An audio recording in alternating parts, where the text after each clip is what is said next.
साथियों, विकसित भारत बनाने के लिए आज देश में आधुनिक इंफ्रास्ट्रक्चर बनाने का बहुत बड़ा महायज्ञ चल रहा है। हमारे देश की सड़कें आधुनिक हो, हमारे देश के एयरपोर्ट आधुनिक हो, हमारे यहां रेल और रेलवे स्टेशन आधुनिक हो, इसके लिए पिछले 11 साल में अभूतपूर्व गति से काम किया गया है। आप कल्पना कर सकते हैं, इंफ्रास्ट्रक्चर के इन कामों पर देश पहले जितना पैसा खर्च करता था, आज उससे 6 गुना ज्यादा पैसा खर्च कर रहा है। 6 गुना ज्यादा। आज भारत में हो रहे इन विकास कार्यों को देखकर दुनिया भी हैरान है। आप उत्तर में जाएंगे तो चिनाब ब्रिज जैसा निर्माण देखकर लोग हैरान हैं। पूर्व की तरफ जाएंगे तो अरुणाचल की सेला टनल, असम का बोगीबिल ब्रिज आपका स्वागत करते हैं। पश्चिम भारत में आएंगे तो मुंबई में समंदर पर बना अटल सेतु नजर आएगा। सुदूर दक्षिण में देखेंगे तो पंबन ब्रिज मिलेगा, जो अपनी तरह का देश का पहला ब्रिज है। साथियों, आज भारत अपनी ट्रेनों के नेटवर्क को भी आधुनिक कर रहा है। ये वंदे भारत ट्रेनें, अमृत भारत ट्रेनें, नमो भारत ट्रेनें, ये देश की नई गति और नई प्रगति को दर्शाती है। अभी देश में करीब 70 रूट पर वंदे भारत ट्रेनें चल रही है। इससे दूर सुदूर के इलाकों में भी आधुनिक रेल पहुंची है। बीते 11 साल में सैकड़ों रोड ओवरब्रिज और रोड अंडरब्रिज का निर्माण किया गया है। 34,000 किलोमीटर से ज्यादा के नए रेल ट्रैक बिछाए गए हैं। अब ब्रॉडगेज लाइनों पर मानव रहित क्रॉसिंग, वो बात इतिहास बन चुकी है, खत्म हो चुकी है। हम मालगाड़ियों के लिए अलग से स्पेशल पटरियां, डेडिकेटेड फ्रेट कॉरिडोर का काम भी तेजी से पूरा कर रहे हैं। देश के पहले बुलेट ट्रेन प्रोजेक्ट पर काम चल रहा है और इन सबके साथ ही हम एक साथ देश के करीब 1300 से अधिक रेलवे स्टेशनों को भी आधुनिक बना रहे हैं। साथियों, आधुनिक हो रहे इन रेलवे स्टेशनों को देश ने अमृत भारत स्टेशन का नाम दिया है। आज इनमें से 100 से अधिक अमृत भारत स्टेशन बनकर के तैयार हो गए हैं। सोशल मीडिया पर भी लोग देख रहे हैं कि इन रेलवे स्टेशनों का पहले क्या हाल था और अब कैसे इनकी तस्वीर बदल गई है। साथियों, विकास भी, विरासत भी, इस मंत्र का इन अमृत भारत रेलवे स्टेशनों पर उसका नजारा साफ साफ दिखाई देता है। ये स्थानीय कला और संस्कृति के भी नए प्रतीक है। जैसे राजस्थान के मांडलगढ़ रेलवे स्टेशन पर महान राजस्थानी कला संस्कृति के दर्शन होंगी, बिहार के थावे स्टेशन पर मां थावे वाली के पावन मंदिर और मधुबनी चित्रकला को दर्शाया गया है। मध्य प्रदेश के ओरछा रेलवे स्टेशन पर आपको भगवान राम की आभा का एहसास होगा। श्रीरंगम स्टेशन का डिजाइन भगवान श्री रंगनाथ स्वामी जी के मंदिर से प्रेरित है। गुजरात का डाकोर स्टेशन रणछोड़राय जी से प्रेरित है। तिरुवन्नामलई स्टेशन द्राविड़ वास्तुकला के अनुसार डिजाइन किया गया है। बेगमपट स्टेशन पर आपको काकतीय साम्राज्य के समय का आर्किटेक्चर देखने को मिलेगा। यानी हर अमृत स्टेशन पर आपको भारत की हजारों साल पुरानी विरासत के दर्शन भी होंगे।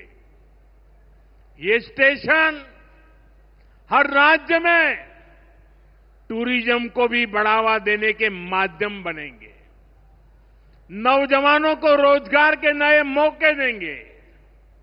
और मैं उन शहर के नागरिकों को, रेलवे में यात्रा करने वाले पैसेंजर से प्रार्थना करूंगा, ये सारी संपत्ति के मालिक आप हैं।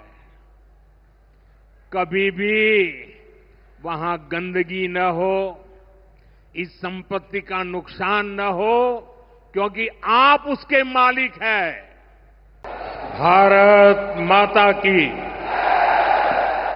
भारत माता की, भारत माता की। थाने सगळाने राम राम। राजस्थान के राज्यपाल हरिभाऊ बागड़े जी, यहां के लोकप्रिय मुख्यमंत्री श्रीमान भजनलाल जी, पूर्व मुख्यमंत्री बहन वसुंधरा राजे जी, केंद्रीय कैबिनेट के मेरे साथी अश्विनी वैष्णव जी, अर्जुन राम मेघवाल जी, राजस्थान की उप मुख्यमंत्री दिया कुमारी जी, प्रेमचंद जी, राजस्थान सरकार के अन्य मंत्रीगण, संसद में मेरे साथी मदन राठौड़ जी, अन्य सांसद और विधायकगण और मेरे प्यारे भाई और बहनों, आप सभी यहां इतनी विशाल संख्या में आए हैं और इतनी भयंकर गर्मी के बीच, और आज इस कार्यक्रम से देश के 18 राज्य और केंद्र शासित प्रदेशों से भी लाखों लोग ऑनलाइन आज यहां हमारे साथ जुड़े हैं। अनेक राज्यों के राज्यपाल, मुख्यमंत्री, लेफ्टिनेंट गवर्नर, अन्य जनप्रतिनिधि आज हमारे साथ हैं। मैं देश भर से जुड़े सभी महानुभावों का, जनता जनार्दन का अभिनंदन करता हूं। भाइयों और बहनों, मैं यहां पर करणी माता का आशीर्वाद लेकर आपके बीच आया हूं। करणी माता के आशीर्वाद से विकसित भारत बनाने का हमारा संकल्प और मजबूत हो रहा है। थोड़ी देर पहले विकास से जुड़ी 26,000 करोड़ रुपए की परियोजनाओं का यहां शिलान्यास और लोकार्पण हुआ है। मैं इन परियोजनाओं के लिए देशवासियों को, राजस्थान के मेरे भाई बहनों को बहुत बहुत बधाई देता हूं। साथियों, विकसित भारत बनाने के लिए आज देश में आधुनिक इंफ्रास्ट्रक्चर बनाने का बहुत बड़ा महायज्ञ चल रहा है। हमारे देश की सड़कें आधुनिक हो, हमारे देश के एयरपोर्ट आधुनिक हो, हमारे यहां रेल और रेलवे स्टेशन आधुनिक हो, इसके लिए पिछले 11 साल में अभूतपूर्व गति से काम किया गया है। आप कल्पना कर सकते हैं, इंफ्रास्ट्रक्चर के इन कामों पर देश पहले जितना पैसा खर्च करता था, आज उससे 6 गुना ज्यादा पैसा खर्च कर रहा है। 6 गुना ज्यादा। आज भारत में हो रहे इन विकास कार्यों को देखकर दुनिया भी हैरान है। आप उत्तर में जाएंगे तो चिनाब ब्रिज जैसा निर्माण देखकर लोग हैरान हैं। पूर्व की तरफ जाएंगे तो अरुणाचल की सेला टनल, असम का बोगीबिल ब्रिज आपका स्वागत करते हैं। पश्चिम भारत में आएंगे तो मुंबई में समंदर पर बना अटल सेतु नजर आएगा। सुदूर दक्षिण में देखेंगे तो पंबन ब्रिज मिलेगा, जो अपनी तरह का देश का पहला ब्रिज है। साथियों, आज भारत अपनी ट्रेनों के नेटवर्क को भी आधुनिक कर रहा है।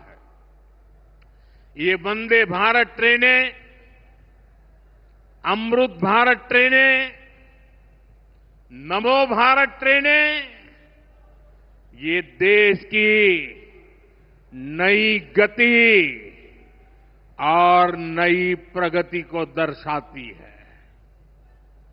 अभी देश में करीब 70 रूट पर वंदे भारत ट्रेनें चल रही है। इससे दूर सुदूर के इलाकों में भी आधुनिक रेल पहुंची है। बीते 11 साल में सैकड़ों रोड ओवरब्रिज और रोड अंडरब्रिज का निर्माण किया गया है। 34,000 किलोमीटर से ज्यादा के नए रेल ट्रैक बिछाए गए हैं। अब ब्रॉडगेज लाइनों पर मानव रहित क्रॉसिंग, वो बात इतिहास बन चुकी है, खत्म हो चुकी है। हम मालगाड़ियों के लिए अलग से स्पेशल पटरियां, डेडिकेटेड फ्रेट कॉरिडोर का काम भी तेजी से पूरा कर रहे हैं। देश के पहले बुलेट ट्रेन प्रोजेक्ट पर काम चल रहा है और इन सबके साथ ही हम एक साथ देश के करीब 1300 से अधिक रेलवे स्टेशनों को भी आधुनिक बना रहे हैं। साथियों, आधुनिक हो रहे इन रेलवे स्टेशनों को देश ने अमृत भारत स्टेशन का नाम दिया है। आज इनमें से 100 से अधिक अमृत भारत स्टेशन बनकर के तैयार हो गए। सोशल मीडिया पर भी लोग देख रहे हैं कि इन रेलवे स्टेशनों का पहले क्या हाल था और अब कैसे इनकी तस्वीर बदल गई है। साथियों, विकास भी विरासत भी, इस मंत्र का इन अमृत भारत रेलवे स्टेशनों पर उसका नजारा साफ साफ दिखाई देता है। ये स्थानीय कला और संस्कृति के भी नए प्रतीक है। जैसे राजस्थान के मांडलगढ़ रेलवे स्टेशन पर महान राजस्थानी कला संस्कृति के दर्शन होंगी। बिहार के थावे स्टेशन पर मां थावे वाली के पावन मंदिर और मधुबनी चित्रकला को दर्शाया गया है। मध्य प्रदेश के ओरछा रेलवे स्टेशन पर आपको भगवान राम के आभा का एहसास होगा। श्रीरंगम स्टेशन का डिजाइन भगवान श्री रंगनाथ स्वामी जी के मंदिर से प्रेरित है। गुजरात का डाकोर स्टेशन रणछोड़राय जी से प्रेरित है। तिरुवन्नामलई स्टेशन द्राविड़ वास्तुकला के अनुसार डिजाइन किया गया है। बेगमपट स्टेशन पर आपको काकतीय साम्राज्य के समय का आर्किटेक्चर देखने को मिलेगा। यानी हर अमृत स्टेशन पर आपको भारत की हजारों साल पुरानी विरासत के दर्शन भी होंगे। ये स्टेशन हर राज्य में टूरिज्म को भी बढ़ावा देने के माध्यम बनेंगे, नौजवानों को रोजगार के नए मौके देंगे और मैं उन शहर के नागरिकों को, रेलवे में यात्रा करने वाले पैसेंजर से प्रार्थना करूंगा, ये सारी संपत्ति के मालिक आप हैं। कभी भी वहां गंदगी न हो, इस संपत्ति का नुकसान न हो, क्योंकि आप उसके मालिक हैं। साथियों, इंफ्रास्ट्रक्चर बनाने के लिए जो पैसा सरकार खर्च करती है, वो रोजगार भी बनाता है, व्यापार कारोबार भी बढ़ाता है। जो हजारों करोड़ रुपए सरकार लगा रही है, ये पैसा मजदूर की जेब में जा रहा है, ये दुकानदार को मिल रहा है, दुकान और फैक्ट्री में काम करने वाले लोगों को मिल रहा है। रेत, बजरी, सीमेंट, ये सारी चीजें ढोने वाले ट्रक, टेम्पो चलाने वालों को भी इससे फायदा होता है। और जब ये इंफ्रास्ट्रक्चर बनकर तैयार हो जाता है, तो फिर अनेक गुना और फायदे होते हैं।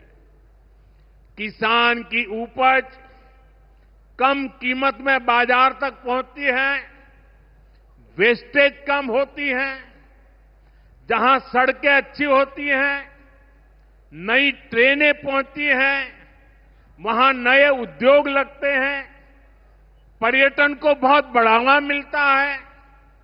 यानी इंफ्रास्ट्रक्चर पर लगने वाले पैसे से हर परिवार का, खास तौर पर हमारे नौजवानों का सबसे अधिक फायदा होता है। साथियों, इंफ्रास्ट्रक्चर पर जो काम हो रहा है उसका हमारे राजस्थान को भी बड़ा लाभ मिल रहा है। आज राजस्थान के गांव-गांव में अच्छी सड़कें बन रही हैं, बॉर्डर के इलाकों में भी शानदार सड़कें बन रही हैं। इसके लिए बीते 11 साल में अकेले राजस्थान में करीब 70,000 करोड़ रुपए खर्च किए गए हैं। राजस्थान में रेलवे के विकास के लिए भी केंद्र सरकार इस साल करीब 10,000 करोड़ रुपए खर्च करने जा रही है। ये 2014 से पहले की तुलना में 15 गुना अधिक है। अभी थोड़ी देर पहले ही यहां से मुंबई के लिए एक नई ट्रेन को हरी झंडी दिखाई गई है।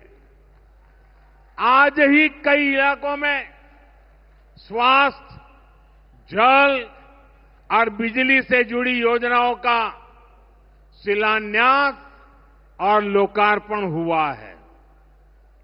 इन सारे प्रयासों का लक्ष्य है हमारे राजस्थान के शहर हो या गांव तेजी से उन्नति की ओर बढ़ सके, राजस्थान के युवाओं को उनके शहर में ही अच्छे अवसर मिल सके।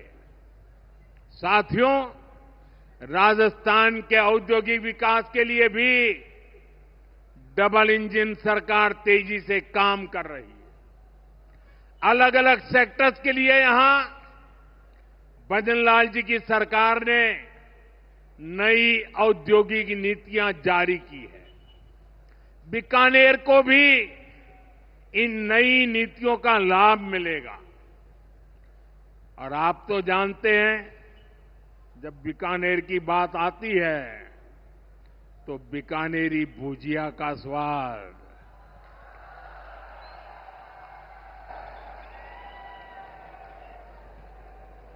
और बीकानेरी रसगुल्लों की मिठास,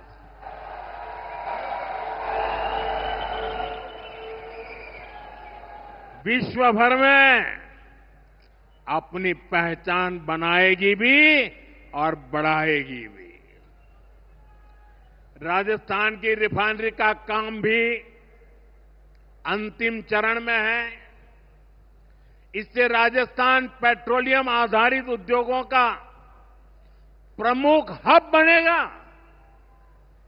अमृतसर से जामनगर तक जो 6 लेन का इकोनॉमिक कॉरिडोर बन रहा है, वो राजस्थान में श्रीगंगानगर, हनुमानगढ़, बीकानेर, जोधपुर, बाड़मेर और जालोर से गुजर रहा है। दिल्ली मुंबई एक्सप्रेसवे का काम भी राजस्थान में लगभग पूरा हो गया है। कनेक्टिविटी का यह अभियान राजस्थान में औद्योगिक विकास को नई ऊंचाई पर ले जाएगा। साथियों, राजस्थान में पीएम सूर्यघर मुफ्त बिजली योजना भी तेजी से आगे बढ़ रही है। इस योजना से राजस्थान के 40,000 से ज्यादा लोग जुड़ चुके हैं। इससे लोगों का बिजली बिल 0 हुआ है और लोगों को सोलर बिजली पैदा करके कमाई का नया रास्ता भी मिला है। आज यहां बिजली से जुड़े कई प्रोजेक्ट का शिलान्यास और लोकार्पण हुआ है। इनसे भी राजस्थान को और ज्यादा बिजली मिलेगी। बिजली का बढ़ता उत्पादन भी राजस्थान में औद्योगिक विकास को नई गति दे रहा है। साथियों, राजस्थान की ये भूमि रेत के मैदान में हरियाली लाने वाले महाराजा गंगा सिंह जी की भूमि है। हमारे लिए पानी का क्या महत्व है, यह इस क्षेत्र से बेहतर भला कौन जानता है। हमारे बीकानेर, श्रीगंगानगर, हनुमानगढ़, पश्चिम राजस्थान के ऐसे अनेक क्षेत्रों के विकास में पानी का बहुत बड़ा महत्व है। इसलिए एक तरफ हम सिंचाई परियोजनाओं को पूरा कर रहे हैं और साथ ही नदियों को जोड़ रहे हैं। पार्वती, काली सिंध, चंबल लिंक परियोजना से राजस्थान के अनेक जिलों को लाभ होगा। यहां की धरती, यहां के किसानों को फायदा होगा। साथियों,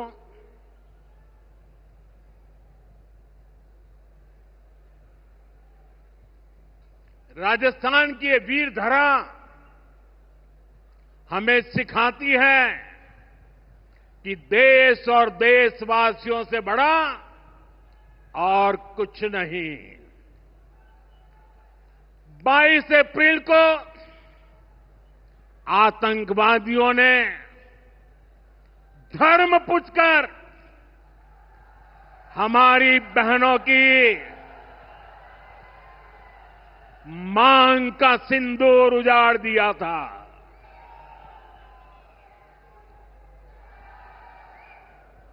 वो गोलियां पहलगाम में चली थी, लेकिन उन गोलियों से 140 करोड़ देशवासियों का सीना छलनी हुआ था।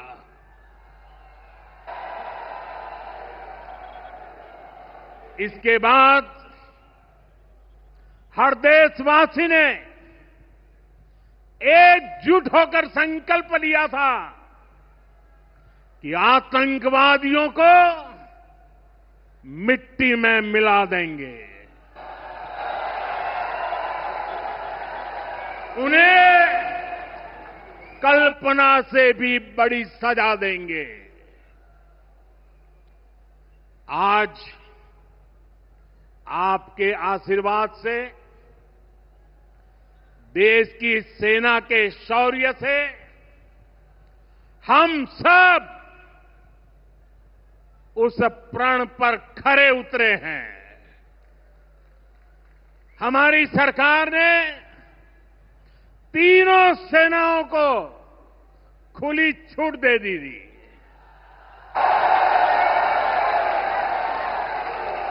और तीनों सेनाओं ने मिलकर ऐसा चक्रव्यूह रचा कि पाकिस्तान को घुटने टेकने के लिए मजबूर कर दिया।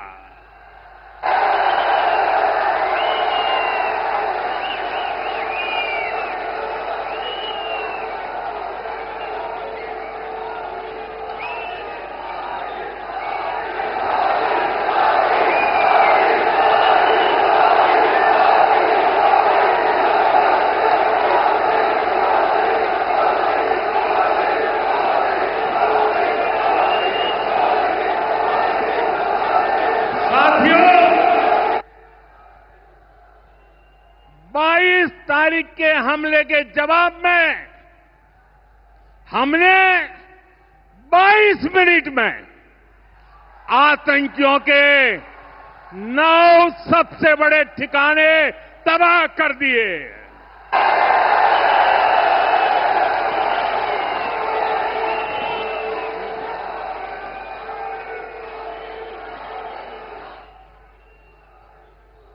दुनिया ने और देश के दुश्मनों ने भी देख लिया कि जब सिंदूर बारूद बन जाता है तो नतीजा क्या होता है।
वैसे साथियों,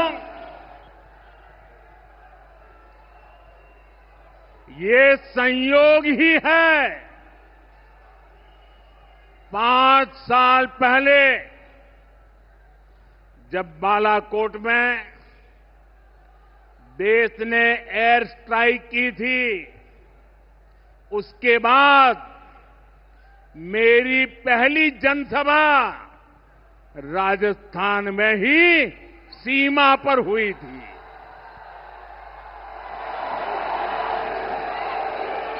वीर भूमि का ही ये तप है कि ऐसा संयोग बन जाता है।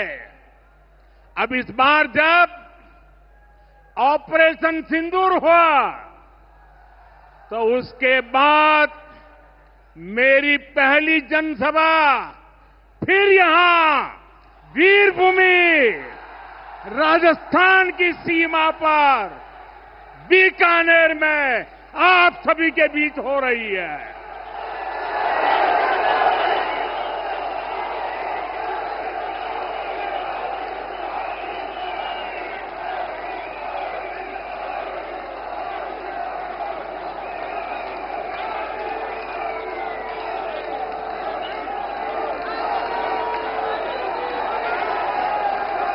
साथियों, चूरू में मैंने कहा था, एयर स्ट्राइक के बाद मैं आया था, तब मैंने कहा था, सौगंध मुझे इस मिट्टी की, मैं देश नहीं मिटने दूंगा, मैं देश नहीं झुकने दूंगा।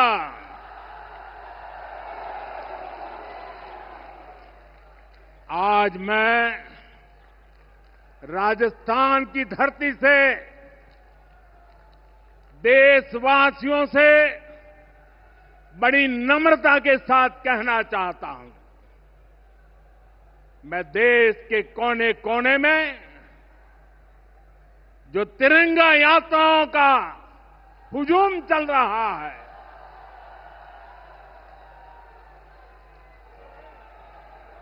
मैं देशवासियों से कहता हूं,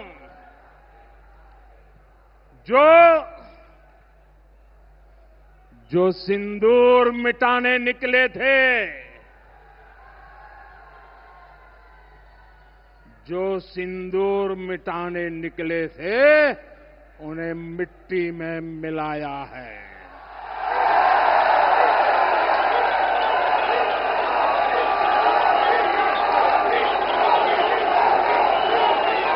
जो हिंदुस्तान का लहू बहाते थे,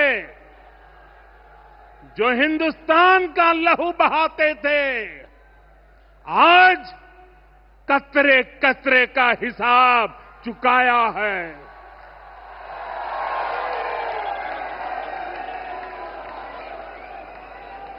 जो सोचते थे भारत चुप रहेगा, आज वो घरों में डूब के पड़े हैं।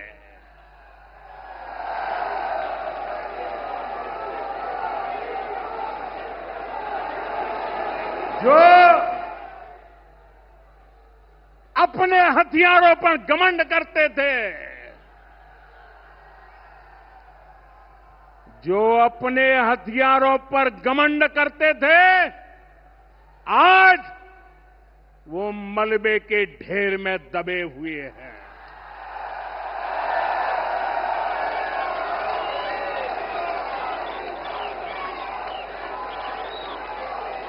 मेरे प्यारे देशवासियों,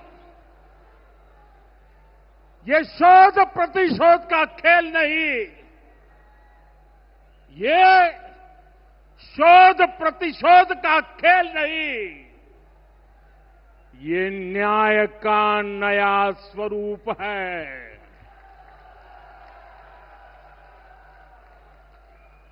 ये न्याय का नया स्वरूप है। ये ऑपरेशन सिंदूर है।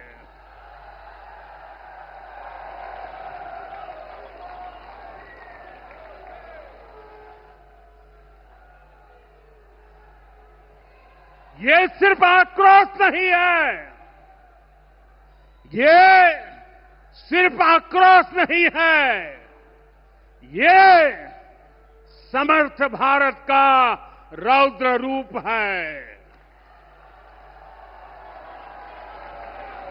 ये भारत का नया स्वरूप है।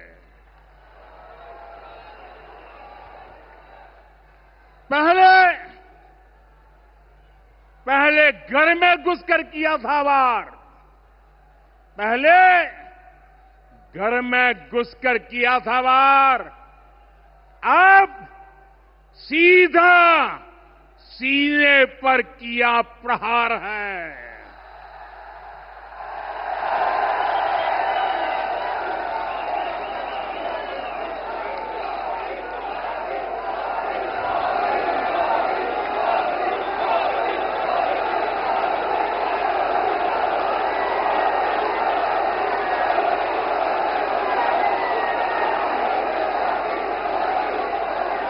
आतंक का फन कुचलने की,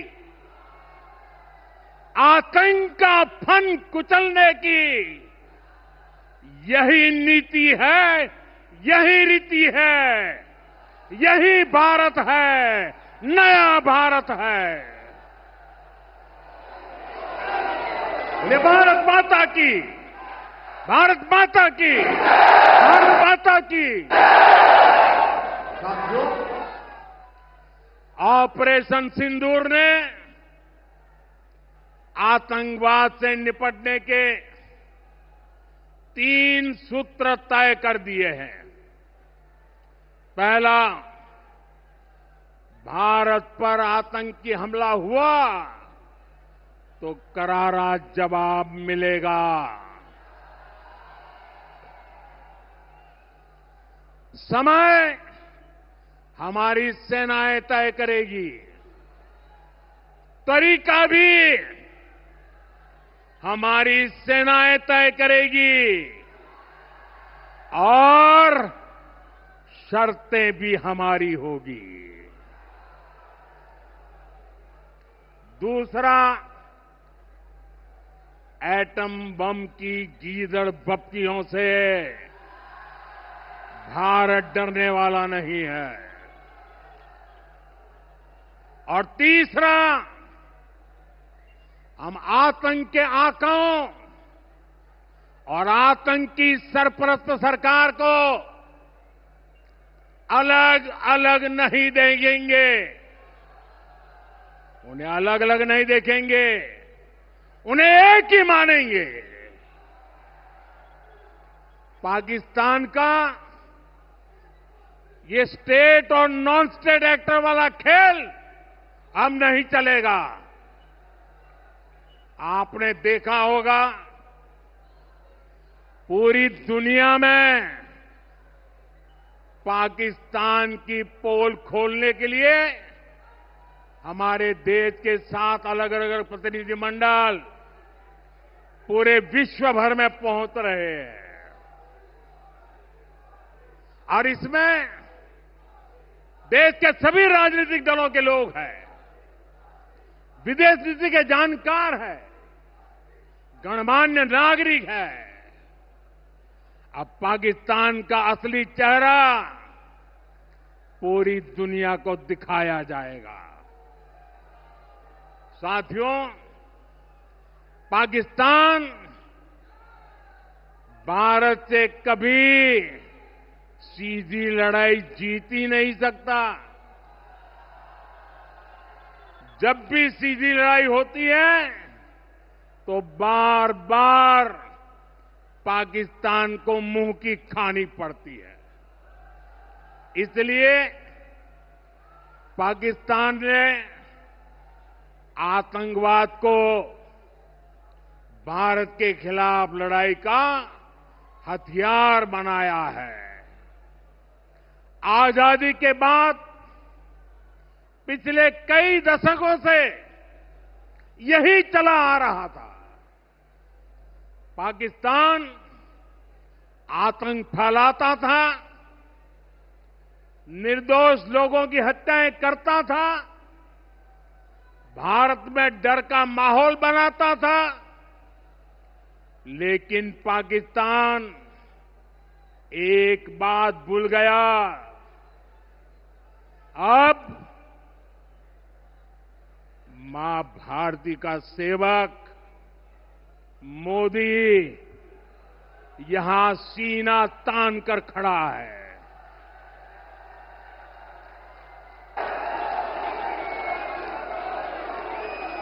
मोदी का दिमाग ठंडा है, ठंडा रहता है, लेकिन मोदी का लहू गर्म होता है।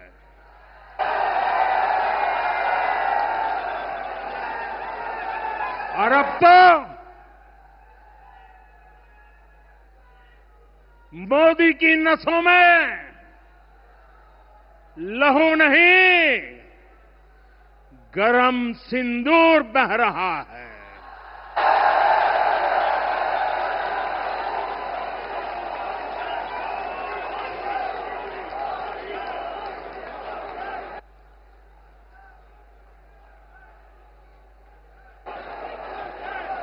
अब भारत ने 2 टूक साफ कर दिया है। हर आतंकी हमले की पाकिस्तान को भारी कीमत चुकानी पड़ेगी और ये कीमत पाकिस्तान की सेना चुकाएगी, पाकिस्तान की अर्थव्यवस्था चुकाएगी। साथियों, जब मैं दिल्ली से यहां आया तो बीकानेर के नाल एयरपोर्ट पर उतरा। पाकिस्तान ने इस एयरबेस को भी निशाना बनाने की कोशिश की थी, लेकिन वो इस एयरबेस को रत्ती भर भी नुकसान नहीं पहुंचा पाया। और वहीं यहां से कुछ ही दूर सीमा पार पाकिस्तान का रहीम यार खान एयरबेस है। पता नहीं आगे कब खुलेगा। आईसीयू में पड़ा है। भारत की सेना के अचूक प्रहार ने इस एयरबेस को तहस नहस कर दिया है। साथियों, पाकिस्तान के साथ न ट्रेड होगा न टॉक। अगर बात होगी तो सिर्फ पाकिस्तान के कब्जे वाले कश्मीर की, पीओके की। और अगर पाकिस्तान ने आतंकियों को एक्सपोर्ट करना जारी रखा तो उसको पाई पाई के लिए मोहताज होना होगा। पाकिस्तान को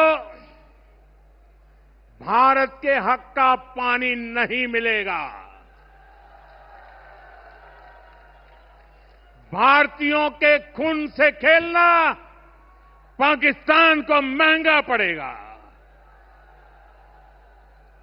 ये भारत का संकल्प है और दुनिया की कोई ताकत हमें इस संकल्प से टिका नहीं सकती है। भाइयों और बहनों, विकसित भारत के निर्माण के लिए सुरक्षा और समृद्धि दोनों जरूरी है। ये तभी संभव है जब भारत का कोना कोना मजबूत होगा। आज का ये कार्यक्रम भारत के संतुलित विकास का, भारत के तेज विकास का उत्तम उदाहरण है। मैं एक बार फिर इस वीर धरा से सभी देशवासियों को बधाई देता हूं। मेरे साथ बोलिए, दोनों मुट्ठी बंद करके पूरी ताकत से बोलिए, भारत माता की, भारत माता की, भारत माता की। वंदे वंदे वंदे वंदे वंदे वंदे वंदे वंदे